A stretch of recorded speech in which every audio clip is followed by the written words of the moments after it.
ಕಾರವಾರ ನಗರದ ಮಾಲಾದೇವಿ ಮೈದಾನದಲ್ಲಿ ಶೃಂಗೇರಿ ಶಾರದಾ ಪೀಠದ ಜಗದ್ಗುರುಗಳಾದ ಶ್ರೀ ಶ್ರೀ ವಿಧುಶೇಖರ ಭಾರತಿ ಸ್ವಾಮೀಜಿಗಳ ಗುರುವಂದನಾ ಕಾರ್ಯಕ್ರಮ ಭಕ್ತಿ ಭಾವದಿಂದ ಹಾಗೂ ಅದ್ಧೂರಿಯಾಗಿ ನಡೆಯಿತು.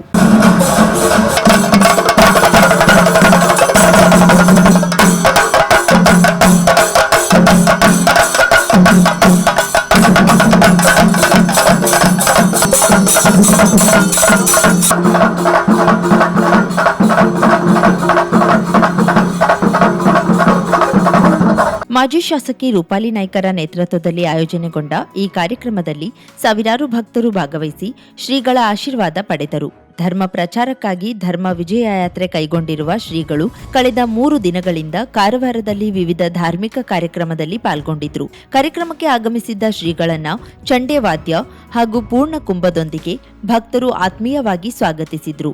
ಈ ವೇಳೆ ಆಶೀರ್ವಚನ ನೀಡಿದ ಶ್ರೀಗಳು ಹಿಂದೂ ಧರ್ಮದ ಮಹತ್ವವನ್ನ ವಿವರಿಸಿ ಧರ್ಮಾಚರಣೆಯಿಂದ ಶ್ರೇಯಸ್ಸು ದೊರೆಯುತ್ತದೆ ಎಂದು ಹೇಳಿದ್ರು. ಲೌಕಿಕ ಜೀವನದಲ್ಲಿ ಸುಖವನ್ನ ಎಲ್ಲರೂ ಬಯಸಿದ್ರು, ಧರ್ಮವೇ ನಿಜವಾದ ಮಾರ್ಗವೆಂದು ಅವರು ತಿಳಿಸಿದ್ರು.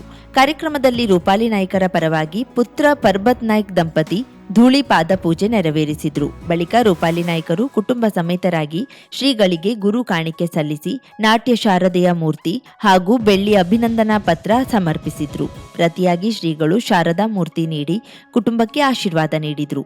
ಇದೇ ವೇಳೆ ಮಾತನಾಡಿದ ರೂಪಾಲಿ ನಾಯ್ಕ್, ಜಗದ್ಗುರುಗಳ ಗುರುವಂದನಾ ಕಾರ್ಯಕ್ರಮ ಆಯೋಜನೆ ಮಾಡುವುದು ತನ್ನ ಸೌಭಾಗ್ಯವಾಗಿದ್ದು, ಶ್ರೀಗಳ ಉತ್ತರ ಕನ್ನಡ ಜಿಲ್ಲೆಗೆ ಆಗಮನ ಜನತೆಗೆ ಮಹತ್ವದ ಅವಕಾಶ ಎಂದು ತಿಳಿಸಿದ್ರು.